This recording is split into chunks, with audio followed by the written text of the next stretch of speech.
연봉은 70억 원이거든요. 이게 알릴랄과 39배 차이입니다. 마르쿠스 레오나르도가 24골을 넣었고요. 이제 풀럼에서도 많은 골을 넣었던 미트로비치가 22골을 넣었습니다. 아니, 감독 연봉이 광주FC 가치보다는 높네. 네, 이제 강주 선수들이 받는 연봉 총액 2배입니다. 2배 넘네. 와. 반갑습니다. 믹스론 K 김영중입니다. 이정빈입니다. 야, 이제 광주FC 네. 정말 위대한 도전에 나서는데 아시아 챔피언스리그 8강전 알힐랄과 맞대결을 펼치는데 경기 시간이 26일 오전 1시 30분입니다. 축구 보기 조금 어려운 시간대긴 한데. 아니, 딱 좋은 시간이에요. 딱 좋은 시간인가요? 축구는 새벽에 하나요? 그렇죠. 어? 네, 경기 장소가 사우디아라비아 제다에 위치한 킹 압둘라 스포츠 시티 이티하드 홈구장입니다. 그냥 뭐 잔디 또 엄청 날 거고. 네. 어, 사우디 팬들이 많겠죠. 사우디 팬들 뭐 거의 꽉 들어찰 거고 어쨌든 이제 굉장한 조금 힘든 이제 원정 경기가 될 걸로 예상이 되는데 알힐랄 또 이 팀이 또 미친 팀입니다. 흔히 말해서 이제 유럽 하면 레알 마드리드나 바르셀로나가 떠오르잖아요. 그쵸. 딱 아시아의 그런 팀입니다. 아시아의 레바민. 알겠습니다. 지금 사우디 프로페셔널 리그 보통 사우디 프로리그라고 하는데 거기서 현재 알힐랄이 리그 2위를 달리고 있습니다. 사실 알릴랄이 이 리그에서 가장 많이 우승을 차지한 팀이거든요. 야. 19번이나 우승을 차지했는데 네. 올해 성적이 떨어진 겁니다. 그게 지금 네. 2위라는 거죠? 네. 광주도 K리그 2위야 현재. 그쵸. K리그의 자존심과 사우디의 자존심이 붙는 매치업입니다. 2위끼리의 맞대결, 굉장히 상위권에 있는 팀끼리 맞대결이기 때문에 재밌는 경기가 예상이 되는데 알힐랄이 또 AFC 챔피언스 리그에서도 우승을 가장 많이 했죠. 꽤 많이 했네요. 네, 4번, 네 번. 가장 많이. 네. 이야. 최근 우승이 또 포항을 꺾고 한 2021년 무대. 그쵸. 팀 가치가 지금 1억 8천만 유로라면서요. 어마어마합니다. 거의 우리- 3천억이 육박하는 수준인데요. 우리 돈으로 2,913억이니까 네. 거의 3천억이네. 네, 연봉도 비슷합니다. 총액이 2,751억, 1억 7천만 유로. 어마어마합니다. 그러면 우리 광주는 지금 가치가 한 140억 되죠? 139억 정도 되는데 알릴랄과 20배 차이 납니다. 연봉은요? 연봉은 70억 원이거든요. 지난 시즌 기준으로 70억. 이게 알릴랄과 39배 차이입니다. 자, 팀을 이끌고 있는 조르제 제수스 포르투갈 사람 이 감독에 대해서 설명 좀 해주시죠. 그렇죠. 이 감독은 이제 해외 축구를 보시는 분들이라면 좀 낯익은 감독인데요. 감독 생활 무려 35년 차에 접어든 베테랑 중에 베테랑입니다. 주로 이제 포르투갈 프리메이라리가에서 커리어를 지냈고요. 우리가 흔히 아는 브라가, 벤피카, 스포르팅 이 팀들을 이끌면서 많은 우승을 차지했던 감독이에요. 특히 벤피카에서 전성기를 보냈는데 이게 프리메이라리가 3번을 우승했거든요. 벤피카 소속으로. 이때 모두 올해의 감독상에 받았을 정도로 아주 뛰어난 감독입니다. 2023년부터 알릴랄을 지도하고 있는데 현재 이 감독이 알릴랄에서 연봉으로만 1,110만 달러를 받습니다. 이 우리나라 돈으로 약 158억. 아니, 감독 연봉이 광주FC 가치보다는 높네. 네, 이제 강주 선수들이 받는 연봉 총액 2배입니다. 2배 넘네. 와. 이게 전 세계 그렇구만. 10위에 달하는 기록이라고 하더라고요. 이 감독의 연봉이 네. 이게 순위권에 유럽 4대 리그 밖에 있는 감독들 중에서는 딱 2명 있거든요. 한 명이 이제 주제 무리뉴 감독이고 한 명이 조르제 제수스 감독입니다. 네. 여기에다가 이제 어린 선수들도 B클럽에서 좀 주목하던 선수들이 알힐랄이 있어요. 이제 마르코스 레오나르도나 카이오 세자르 모두 유럽 구단들이 노렸던 젊은 진행인데 어린 나이에 벌써 사우디 무대에 진출해 있는 상황입니다. 자, 국내파 선수들도 모두 사우디아라비아 국가대표라면서요. 원래 알릴랄이 이제 이렇게 유럽 선수들을 데려오기 전에는 거의 사우디 국대급이었어요. 지금도 많은데 대표적인 선수가 그 아르헨티나를 무너뜨렸던 살렘 알도사리.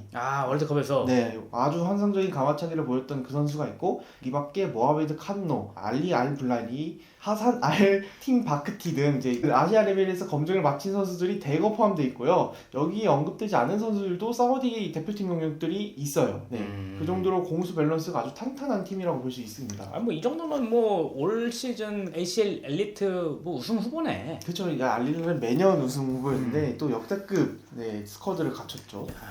근데 이제 알힐랄이 왜 잘하냐 봤을 때 득점력이 정말 어마어마한 팀이죠. 득점력이 매우 압도적인데 이번 시즌 알리랄이 공식전 44경기에서 125골을 넣었습니다. 경기당 한 2.84골을 넣었는데 그냥 3골 나온다고 넣었네. 3골 나온다고 보면 됩니다. 이제 주요 득점원을 보면은 아까 언급드린 마르쿠스 레오나르도가 24골을 넣었고요.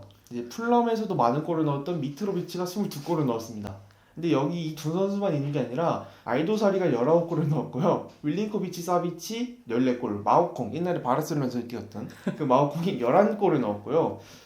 이 선수들은 근데 또 도움 능력도 뛰어납니다. 알도사리가 19골 넣으면서 14도움을 올렸고 14도움. 네. 그리고 밀린코비치 사비치가 6개, 그 마오콩 13개 도움을 올렸는데 아직 시즌이 안 끝났거든요. 네, 근데 벌써 이제 공격 포인트가 30개가 넘는 선수들이 나오고 20개가 넘어가는 선수들이 많고, 근데 이 선수들 외에도 막아야 될 선수가 너무 많아요. 칸셀루 11개 도움, 네베스 9개, 헤낭러지 옛날에 아틀레티코 마드리드에서 뛰었던 그 수비수도 8개 도움을 올리면서 뭐 중앙에서 패스를 뿌려줄 수 있고 측면에서 크로스 올려줄 수 있고 뭐 패턴이 너무 많습니다. 네. 자, 그럼 주요 공격 패턴 좀 말씀해 주시죠. 알릴랄은 이제 양 측면 자원들이 아주 활발하게 움직이는 팀인데요. 측면에서 알도사리나 이제 헤낭로지, 칸셀로 같은 선수들이 크로스 올리면 박스 안에 있는 미트로비치나 레오나르도가 좀 마무리하는 장면이 많았습니다. 여기에 밀린코비치 사비치도 박스 안 침투 능력이 굉장히 좋은 미드필더거든요. 그래서 종종 이제 박스 안에서 수를 늘려주는 역할을 맡고 있고요. 사실 선수들이 워낙 클래스가 높다 보니까 이렇게 만들어가는 플레이도 능한데 그냥 알아서 중거리 때리고 뭐 드리블해서 개인 돌파를 넣고 이런 장면들도 많아요. 이거 워낙 이걸 광주가 어떻게 막을 수지는 모르겠지만 이게 팀으로서 막아야 되는 게 있고 또 개인 대 개인으로 막아야 되는 게 있는데 정말 복잡합니다. 이게 조금이라도 이 선수들을 놓치게 된다면은 광주 조금 위험합니다. 네. 근데 어쨌든 이렇게 득점력이 압도적이라는 거는 또 사우디 프로페셔널 리그의 또 이제 수준차, 팀별 네. 수준차가 조금 많이 크다는 거고. 네. 어쨌든 광주는 지금 K리그에서 선전하고 있고 굉장히 상위권에서 지금 활약하고 있는 팀이기 때문에 이 정도까지의 뭐 차이는 나지 않을 것 같은데, 광주도 지금 뭐 기회는 있을 걸로 예상이 되잖아요. 그쵸. 알릴랄이 사실 공격력이 정말 압도적인데 그에 비해서 수비력은 좀 평범한 팀입니다. 그러니까 언급해주신 것처럼 사우디 프로리그가 좀 팀별로 격차가 크잖아요. 그 격차가 큰데도 경기당 1실점이 넘어갑니다. 1.13골을 내줬죠. 공식전에서 경기당 1.13골. 제주스 감독이 벤피카나 뭐 스포르팅 같이 포르투갈 리그에 있을 때부터 공격적인 전술을 좋은데 수비력이 살짝 그 최상위 팀 치고는 그렇게 막 뛰어나다라는 수준이 아니었거든요. 알릴랄에서도 마찬가지입니다. 전방 압박을 좀 강하게 가져가고 좀 상대가 못 나오게 앞에서 밀어붙이다 보니까 뒤에 공간이 좀 나오는 경우가 많아요. 광주가 좀 이런 게 풀어가는 능력이 있는 팀이잖아요. 탈압박을 통해서 중원까지만 공을 전달하면은 앞선의 선수들이 아산이나 헤이스에게 기회가 오지 않을까 싶습니다. 이런 패턴으로 전방 압박을 좀 심하게 한다면, 네. 물론 알릴랄이 광주 분석을 조금 소홀히 했다면 네. 광주 기회 있겠네. 그쵸. 광주가 이런 팀에 강해요. 그쵸. 광주는 충분히 전력을 엎을 수 있는 팀이고 그걸 K리그에서 꾸준히 증명을 했기 때문에 또 이정우 감독이 아주 각오를 단단히 하고 갔잖아요. 그리고 또 수가 또 많은 감독이기 때문에 재밌는 경기가 예상되네요. 근데 또 재밌는 기록이 사실 알 이티하드 홈구장이잖아요, 여기가. 근데 알릴랄이 알 이티하드 라이벌인데 여기서 최근 10경기에서 8승을 얻었습니다. 라이벌 아니네. 그냥 사실상 이제는 그쵸. 근데 최근 경기는 4대1로 졌어요. 네. 알릴랄이 여기서 조금 안 좋은 기억이 있기 때문에 광주가 또 혹시 모르지 않을까요? 그럼 이정희 감독이 이 알이티아드가 알릴랄을 4대1로 꺾는 이 경기를 좀 분석을 했겠네요. 지금 많이 봤을 것 같아요. 알릴랄이 이때 좀 공격이 좀 풀리지 않았는데 또 수비는 수비대로 안 풀리는, 아주 전형적으로 안 풀리는 경기를 했기 때문에 이정우 감독이 이 경기를 아주 유심하게 지켜봤을 것으로 보입니다.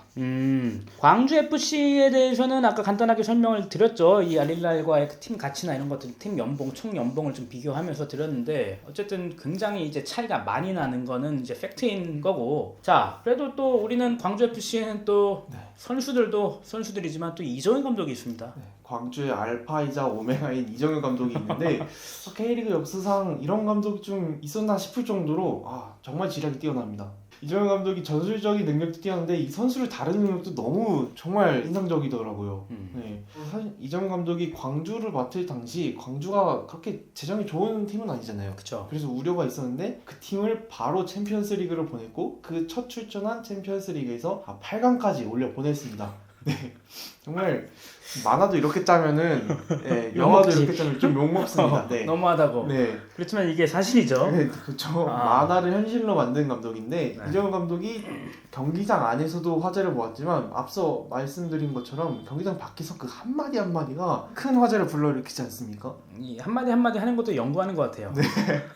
정말 그 무리뉴의 연병과 가르디올라의 전술 능력을 합친 그런 감독이 K리그에 등장했다라고 말씀드릴 수 있는데요.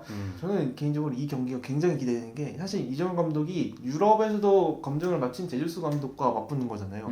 사실상 그간 보지 못했던 레벨을 상대로 경기를 하는 건데 이정현 감독이 이거를 좀 어떻게 대응할지 어떤 지략을 갖고 나올지 굉장히 기대가 되고 있습니다.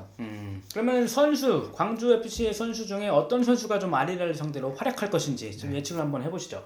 사실 알릴라리 선수들이 또 워낙 뛰어나다 보니까 광주 선수단이 조금 이런 말하면 좀 그럴 수 있죠. 초라해 보일 수 있거든요. 그럴 수밖에 없지. 네. 지금 연봉이 20배 차인데. 그래도 이 팀은 개인 능력을 통해서 한골을 만들어낼 수 있는 아사니가 있지 않습니까?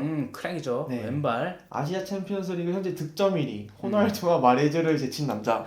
네, 그럼 아사니가 있는데 아사니가 왼발킥 하나로 좀 득점을 만들어낸다면 알릴라도 이거 큰일 났다 싶을 정도로 좀 허용될 수도 있거든요. 아사니의 능력을 좀 강주가 믿어보야 되는데 사실 최근 아사니가 좀 경기력이 좀 떨어진 상태잖아요. 뭐 그것도 그렇고 로테이션을 좀 돌렸죠. 그쵸. 이정현 감독이. 근데 그 아사니 자리를 지금 또 헤이스가 대체하고 있단 말이죠. 헤이스가 정말 눈물의 재해를 했는데 이정현 감독과 광주에서 다시 폼을 찾으면서 알릴라를 상대하러 갑니다. 이 두 선수의 개인 능력도 개인 능력인데 다른 선수들을 좀 보자면 오우성 선수가 또 대구에서 보여주지 못했던 활약을 광주에서 아주 잘 보여주고 있죠. 아주 쏠쏠하게 활약하고 있고 또 중원에서는 박태준 선수가 아주 좀 엔진 역할도 잘해주면서 패스도 잘 찔러주고 또 수비에서는 변준수 선수가 또 있지 않습니까? 변준수가 이제 빌드업이 굉장히 좋죠. 네, 변준수 선수가 또 중심을 잡아주고 있기 때문에 광주도 무조건 기회가 두세 번은 옵니다. 네, 그 기회를 살린다면은 아마 아시아 축구 역사에 남을 기적을 이뤄낼 수 있지 않을까 싶습니다. 네. 저는 개인적으로 이 박태준 선수 중원의 이제 엔진 역할을 하는 박태준 선수에 대해서 기대가 좀 많이 큰데 굉장히 달라졌어요. 박진현 선수가 또 서울전에 골도 넣는 그렇죠. 마무리 능력도 되더라고요. 네. 네. 굉장히 지금 지난 시즌에 비해 올 시즌에도 굉장히 또 업그레이드된 모습을 보여주고 있기 때문에 네. 어쨌든 광주 FC 전체 선수들이 또 이제 유럽에서 뛰던 선수들을 상대로 어떤 경쟁력을 보여줄지가 굉장히 기대되고요. 네. 마지막으로 이 경기 주목할 점 몇 가지만 찝어주고 마무리하시죠. 네, 주목할 점은요. 광주 먼저 말씀드리자면 광주는 이미 구단 역사를 새로 만든 상태잖아요. 알릴라보다 훨씬 부담이 적습니다. 정말 한마디로 믿져야 본전인 상태인데 뭐 이기면은 역사에 남는 거고 지면 박수 받고 못 돌아오는 거죠. 그렇기 때문에 이정현 감독과 광주 선수단은 아마 알릴라보단 부담이 좀 덜한 상태로 경기 임할 겁니다. 그렇기 때문에 차분하게 평소에 했던 것처럼 경기를 했으면 좋겠고요. 개인적으로 아까 말씀드린 것처럼 이정현 감독이 제주스 감독을 상대로 나는 이런 감독이다 라는 거를 어떻게 보여줄지 정말 기대가 되는 매치입니다. 또 선수들 입장에서 봤을 때요, 유럽에서 정말 오랫동안 뛴 선수들을 상대하는 거잖아요. 칸셀로나 뭐 미트로비치, 밀린코비치 사비치, 뭐 네베스 이런 선수들을 언제 또 상대해 보겠습니까? 네, 이런 선수들을 상대로 선수들 역시 우리는 이런 스타일을 가지고 있고 우리는 이런 걸 잘한다 하는 걸 좀 명백하게 보여줄 수 있는 그런 경기가 됐으면 합니다. 네. 저는 개인적으로 이 씬이 좀 나올 걸 기대를 하고 있어요. 광주가 그렇습니까? 1대0 먼저 되게 예상을 뒤집고 네. 한 골 넣어요. 선제골을. 전반 한 25분쯤에. 네. 그럼 또 이제 알릴라이 또 허둥지둥 할 거 아니에요. 그쵸. 근데 또 알릴라이 이제 막 공격적으로 임해도 물러서지 않고 이정현 감독 골 나가라고 하던 대로 하라고. 그래서 1대0 경기가 한 85분까지 지속이 돼. 후반 40분까지. 그럼 보통 이제 물러 내려서잖아. 그렇죠. 내려서는 게 답이죠. 네. 근데 공격하라고 화를 내. 해고 물러설리한테. 그러면 진짜 유럽에서도 기사 나올 것 같아요. 저 뭐냐 저 사람. 네. 이런 게 나올 것 같아요. 네. 근데 또 충분히 나올 수 있는 장면이기 때문에 여러분들 경기 보실 때 그런 장면을 좀 짚어보는 것도 좋을 것 같습니다. 그 요코하마가 7대1로 깨진 게 그런 것들 때문 아니야? 계속 그쵸. 공격을 하니까. 낭만 축구. 네. 좋습니다. 또 알릴라 입장에서 좀 관전 포인트는 이번 시즌 알릴라 정말 뜬금없이 한 번씩 잡혀요. 네, 그 16강에서도 타슈겐트라고 우즈베키스탄 팀을 만났는데 물론 올라오긴 했는데 2차전에 4대0으로 이기고 올라오긴 했거든요. 근데 1차전 원정에서 1대0으로 졌습니다. 네. 알릴랄이 공격이 안 풀리면은 좀 그날 경기가 꼬이는 초반 공격이 앞에 꼬이는 양상이 있기 때문에 초반이 좀 중요할 것 같아요. 어쨌든 뭐 광주가 정말 위대한 도전에 또 나서게 되는데 경기 시간이 이제 금요일에서 토요일로 넘어가는 1시 반이기 때문에 또 모든 K리그 팬들이 또 이 경기에 집중을 하고 있잖아요.